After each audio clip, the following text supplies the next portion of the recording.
I really don't know where to start with this. This is absolute nightmare. Hi guys, it's Bill. Welcome back to my channel. So today I thought it'd be really great if we made some Christmas decorations for the window and also the Christmas tree. So it's kind of two different things in one today. Okay, so here what I've got is I've got my faux leather and I've got my holographic HTV and my sparkly or glittery HTV. Now what I'm going to do is we're actually going to bond this to this, do it for 30 seconds. I think we need to apply some pressure and press go. Okay, so that's done. I believe this is a cold peel. This is pretty much now cool to touch, so we can remove that from that. So now that has bonded with that, which is great. This, I'm not going to worry about trimming that, but that's now cut and adhered to that piece. Okay, so this piece is kind of curling up. So what I'm going to do is I'm actually going to use some heat transfer tape to keep it in place. Otherwise, it can move and it could potentially ruin your project, which we obviously don't want. Let's stick this down. And if you're doing anything like this, you have to use heat transfer tape or heat resistant tape. Otherwise, any other tape is basically going to melt, and you do not want that. So what I'm going to do, I'm also going to use a piece of parchment paper just to protect the heat press. You don't need to do this. You only really need to use something like this as if you're using, say, infusible ink or anything, but I'm going to use it on here anyway. So it's the same thing. It's 140 Celsius for 30 seconds. And it's not quite big enough to cover all of it. So we'll do it in 2 lots. There you go. Turn it off. So again, this is a cool peel. So let's remove that. These always keep the heat. So if you ever want to cool anything down, it's always good to remove these because these do absorb the heat for quite a while.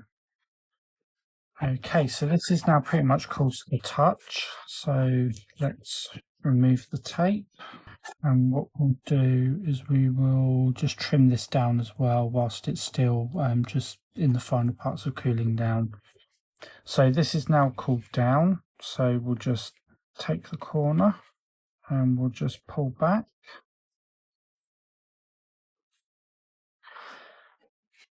And there you go. And now have another piece that is adhered on both sides. Okay, so here in Cricut Design Space, I've already started laying out the first piece. The snowflake is one that I designed myself.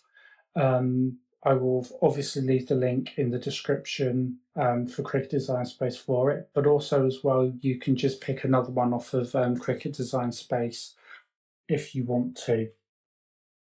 So the very first piece I've got here is going to be the iridescent, and the second one is going to be the glittery, which is obviously the larger piece. So what I've done is I've basically measured each piece as basically a guide. So let's move the second piece down, and I know that we can get more on here. So I've got 8 on one and 10 on the other. And that is fine. Now what I will do is I will just take those. I'm actually just going to hide them. And then what I'm going to do with these is I'm actually going to attach them. That will make sure that when it comes to cut them, Cricut Design Space will keep them all exactly as they are.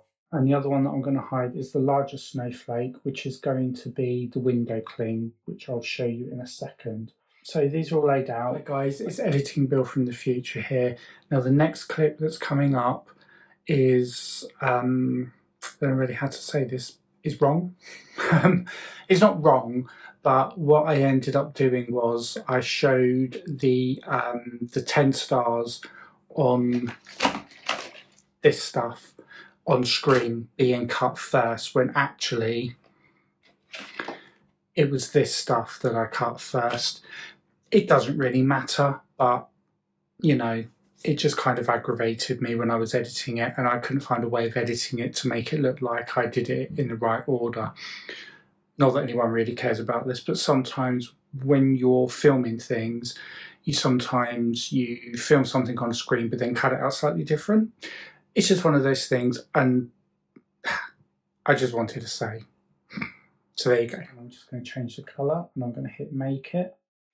And these are going to be cut out on faux leather. You don't need to mirror this because they're symmetrical and they're all exactly the same as they are. The first one's coming up is the glitter one, so that I will apply to my mat, and we'll go to browse all material, we'll scroll down, and we have got faux leather paper thin. We'll hit continue. I'm going to use more pressure because it's got two layers to cut. Okay, so this is my mat, and I'm going to apply this down. I'm going to apply this leather side. No, actually yes, I'll apply it leather side down, and see how we get on with that. And I will use my brayer down. And I'm also going to use the another blade to what I would normally use. This is actually just a normal blade. I brought it on Amazon, and it was supposed to be a deep point blade, but it was actually just another blade. A normal fabric blade, I believe, is like a rose gold colour. So I just use this one as a fabric blade, basically. Hi guys, so back, and we have had a disaster. I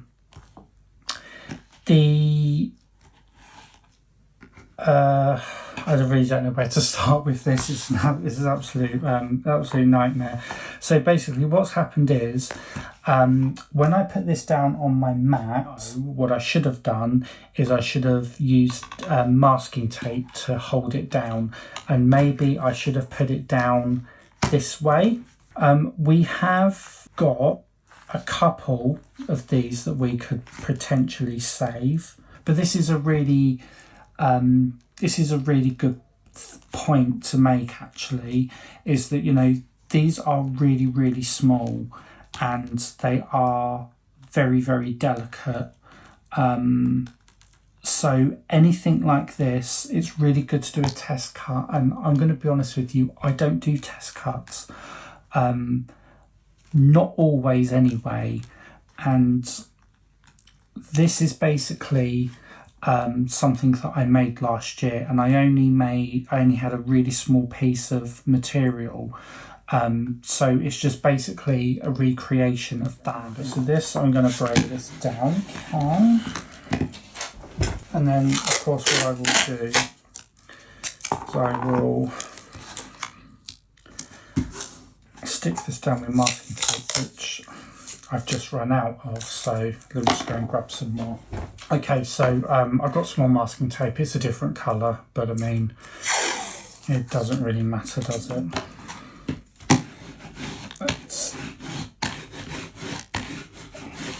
Okay, so the second one has cut. Ended up doing 4 passes, and it looks like they have come out incredibly well. I mean, this did 4 passes, so I kind of feel like you get to a point where you're like, you know, it doesn't matter how many passes it's going to do, is it actually going to work? Right, so they are all now cut out, and the next thing to do is to threadle on the material. So I've got a piece of thread.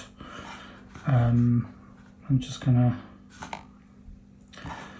put it through here. Again, I always seem to make that too small, but never mind. Yep. and just tie a knot in the end.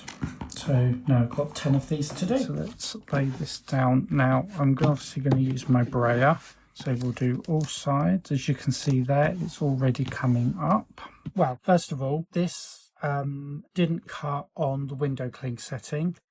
So I changed it to holographic vinyl because that is quite a thick vinyl that you sometimes can have issues cutting. So I kind of guessed that maybe that was the best one to put this on. The problem with this stuff is, because of the way that it is, it's actually quite difficult to see the design on there.